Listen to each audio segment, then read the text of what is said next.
Uşağınızın gələcəkdə fənləri rahatlıqla mənimsəməyini istəyirsinizsə, bir sözlə məntiqinin güclənməyini istəyirsinizsə, aşağı yaşdan mütləq şəkildə puzzlelardan istifadə etməlisiniz. Puzzlelarda öz növbəsində müxtəlif formaları da olur. Erkən yaşlardan başlayaraq yuxarı yaşlara qədər olan puzzlelar var. 2 yaş olan uşaqlar üçün domino puzzlelar, yəni ikili puzzlelar var. Burada fiqurlar bir-biri ilə birləşdirilir. Sadəcə 2 hissədən ibarətdir.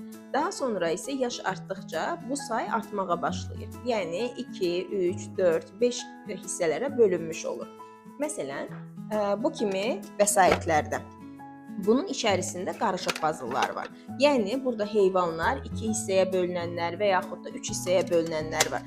Burada məsələn dovşan 3 hissədəndirsə, qoyun və yaxud da inək puzzleları 4-5 hissədən ibarət olur.